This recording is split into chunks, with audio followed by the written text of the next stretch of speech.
hari ini bintang tamu kita adalah Prof. Hari Wahyono atau bisa dikenal dengan Prof. Ayong. Maka saya ingin mengungkapkan terlebih dahulu apa itu sebenarnya pendidikan ekonomi.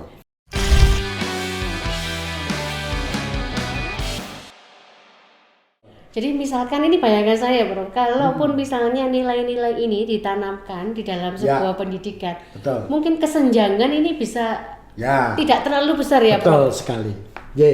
Saya jamin kalau seandainya para pelaku ekonomi itu semua punya perilaku altruisme dan moralitas yang baik, indeks persepsi korupsi kita akan menurun. Lalu di samping itu juga mungkin indeks gini bisa kita perbaiki karena masyarakat punya kepedulian. Betul. Lalu di samping itu juga dengan semangat altruisme maka aplikasi dari penerapan ekonomi kerakyatan dan Pancasila otomatis juga akan dapat kita capai bersama. Makanya itulah bahwa sebenarnya pendidikan ekonomi tidak cukup sekolah-sekolah selama ini hanya mengembangkan anak didiknya untuk siap jadi pekerja, siap untuk ini. Padahal sebenarnya yang lebih penting itu adalah bagaimana membangun perilaku ekonomi yang baik.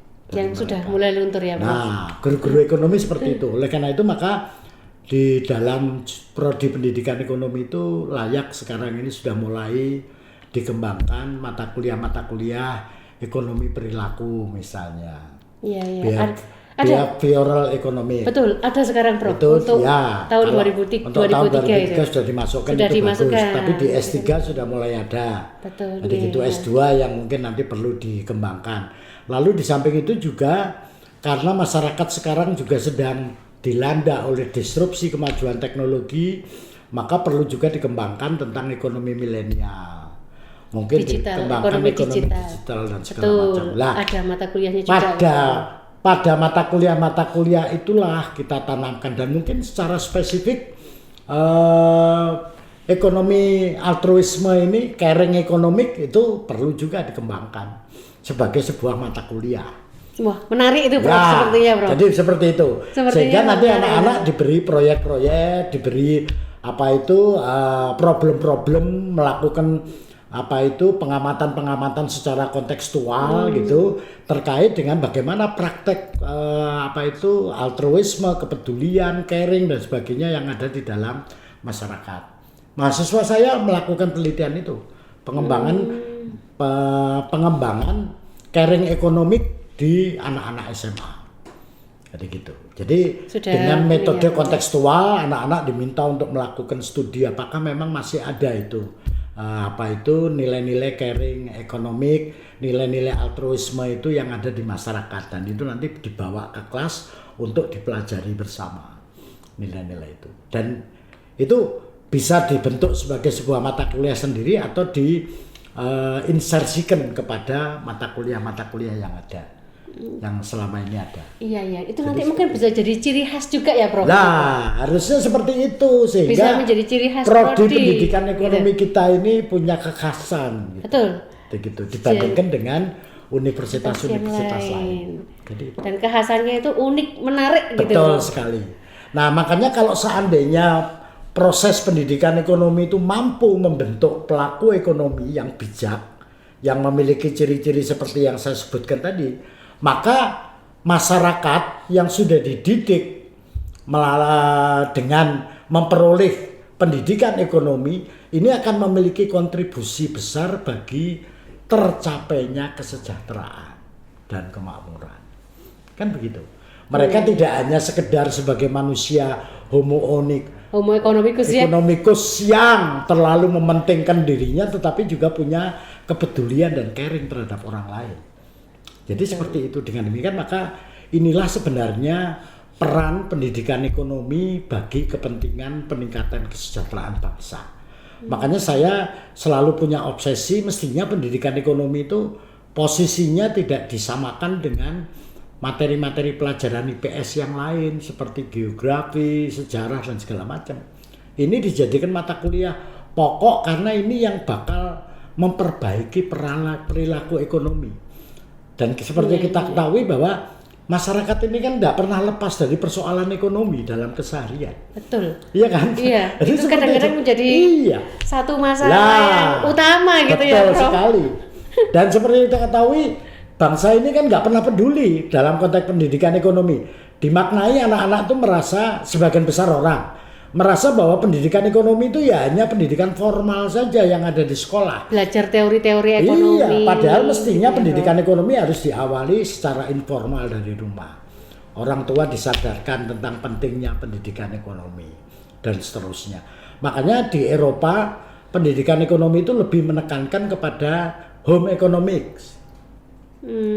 Home economics. Jadi bagaimana mengelola keuangan dalam konteks itu.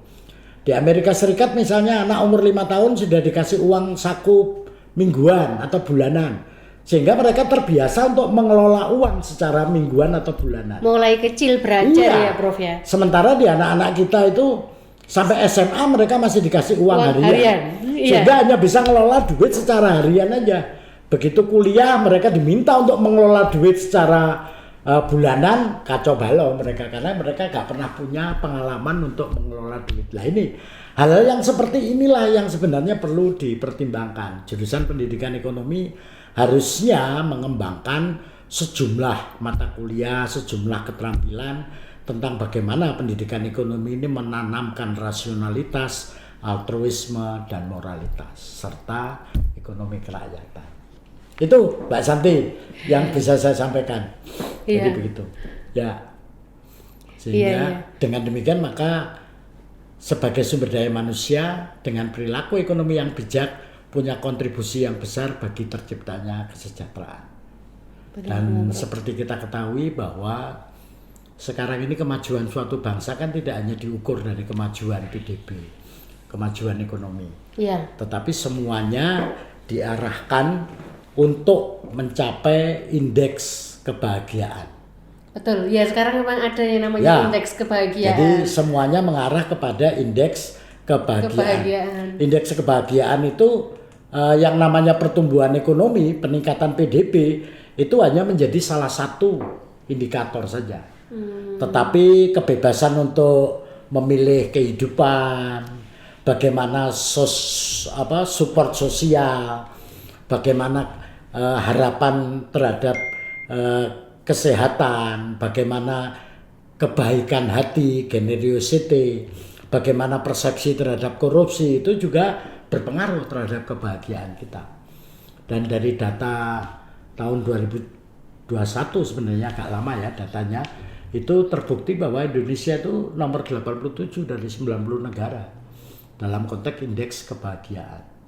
Tapi saya yakin dengan pendidikan ekonomi yang baik sesuai dengan konsep yang tadi saya ungkapkan, maka pelaku-pelaku ekonomi akan punya kontribusi yang besar bagi terciptanya peningkatan indeks kebahagiaan di Indonesia. Itu premisnya. Oke ya, Prof ya. Ya. Ya. Jadi kalau saya lihat itu ya. mungkin kenapa kok pentingnya ditanamkan mulai terutama di universitas karena kan para mahasiswa di pendidikan ekonomi itu mungkin merupakan calon-calon guru ya, Prof ya. Yang ilmunya mungkin tidak hanya untuk dirinya sendiri tapi juga akan ditularkan kepada siswa-siswanya harapannya begitu ya, Prof. Jadi ini mungkin akan nanti bisa menyebar kepada para generasi muda supaya ini juga tidak mandek gitu, Prof ya. Istilah tidak berhenti pada dia sendiri gitu. Jadi seperti itu. Dengan demikian maka ya itulah bahwa perlu ditanamkan kesadaran kepada para mahasiswa sebagai calon guru ekonomi untuk bersama-sama bertanggung jawab membentuk masyarakat sebagai pelaku-pelaku ekonomi yang bijak. Itu tadi. Demikian Mbak Santi. Iya Prof, ini menarik sekali ini. Jadi sepertinya ini kalau dibahas mengenai satu-satu ini ya poin-poinnya ini akan ada di podcast yang selanjutnya ya Prof ya. Siap.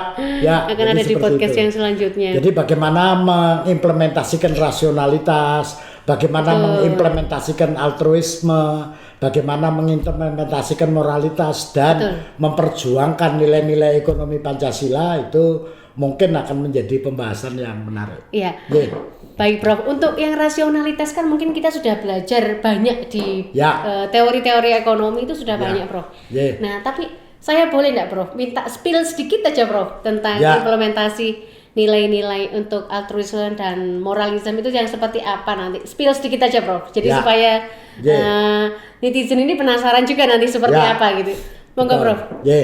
Jadi begini, sebenarnya nilai-nilai altruisme itu memiliki 3 sub besaran konsep ya. Yang pertama adalah equity, pemerataan. Jadi kita punya semangat untuk memperjuangkan bagaimana pemerataan pendapatan, pemerataan ekonomi itu benar-benar di ini. Sehingga anak-anak itu punya daya kritis bahwa kalau mereka melihat kesenjangan, mereka melihat kemiskinan, mereka melihat orang-orang papa yang terlantar dan segala macam itu, mereka tergugah untuk melakukan aksi tanpa disuruh. Ada kesadaran untuk memperjuangkan tentang equity itu. Nah, kesadaran ini Prof, bentuknya kan nggak bisa kalau mulai tentu saja makanya melalui pendidikan ekonomi tentu saja. Nah, ini harus senantiasa digaungkan dan diinsersikan pada mata kuliah terkait dalam konteks itu. Misalnya ekonomi publik, ada welfare ekonomi dan seterusnya. Itu membahas itu. Jadi gitu. Lalu yang kedua adalah caring. Caring ekonomik ini perlu, dalam caring ekonomik ini bagaimana terbangun sikap peduli terhadap adanya sekelompok masyarakat yang sebenarnya tidak ikut merasakan bagaimana dampak pertumbuhan ekonomi. Nah, oleh karena itu maka ya mereka punya semangat untuk memperjuangkan itu. Berbeda dengan equity tadi, caring itu lebih kepada kepedulian. Dia lebih care kepada orang lain, dia lebih care untuk berbagi, dia lebih care untuk dengan sukarela menyumbangkan apa yang dia miliki, tidak hanya sekedar uang tetapi pikiran dan segala macam. Jadi semangat untuk peduli kepada orang lain ini sangat diperlukan dalam konteks itu. Sehingga mereka tidak hanya menjadi homo economicus tetapi juga homo sociocus. Oh, begitu ya Pak. Kan? Homo sociocus ini kayaknya. Jadi baru ini Prof. Karena bukan hanya homo economicus, kita pahami kan homo economicus saja biasanya dalam konteks itu. Nah, yang terakhir itu tadi kita perlu sharing dalam konteks itu. Kita senantiasa kan di dalam kebijakan ekonomi itu kita perlu meningkatkan kompetensi, kita perlu meningkatkan keterampilan, kemampuan untuk mendatangkan uang sebanyak-banyaknya. Betul. Tetapi setelah mendapat uang banyak, jangan lupa kita perlu juga berbagi, mendistribusikan ya Prof ya. Jangan hanya mementingkan diri sendiri. Nah, betul. Makna dari altruisme itu ada 3 konsep dasar yang itu, dan mungkin nanti bisa dikembangkan pada nilai-nilai yang lain. Tetapi yang penting bahwa nilai altruisme itu adalah mengutamakan kepentingan orang lain. Dan ini sepertinya juga sudah diajarkan di agama-agama yang ada di Indonesia ya Prof ya. Betul, semua agama saya yakin mengajarkan itu. Jadi gitu. Hanya memang kalau saya sih lebih kepada nilai universalnya. Betul, Jadi di sana agama apapun mengajarkan kebaikan terkait dengan itu. Jadi di sana. Maka nilai ekonomi untuk berbagi dan segala macam itu perlu lebih dipertajam dalam konteks itu. Baik, ini sangat menarik nih ya. Untuk obrolan dengan Prof Ayong. Terima kasih Prof Ayong untuk meluangkan waktunya di Lab Podcast Ekonomi Pembangunan. Terima kasih Mbak Santi, sukses. Terima kasih Mbak Santi dan juga teman-teman di EKP. Saya ucapkan selamat dan mudah-mudahan kita terus memperjuangkan nilai-nilai yang ada dalam kependidikan ekonomi ini, sehingga pendidikan ekonomi ini mewarnai bagi terbentuknya pelaku-pelaku ekonomi yang bijak, yang rasional, altruisme dan juga bermoral, serta punya komitmen untuk memperjuangkan ekonomi Pancasila dan ekonomi kerakyatan. Sukses untuk semuanya. Visioner sekali. Baik, terima kasih sekali lagi Prof Ayong. Terima kasih sama-sama Bu Santi. Untuk semua kru yang bertugas, ada beberapa asisten laboratorium di EKP juga. Terima kasih. Mohon maaf jika ada hal yang kurang berkenan dari Lab Podcast kami. Semoga membawa kemanfaatan, keberkahan untuk semuanya. Wassalamualaikum warahmatullahi wabarakatuh. Om Santi Santi Om. Salam kebajikan, rahayu, rahayu, rahayu. Selamat dan sukses.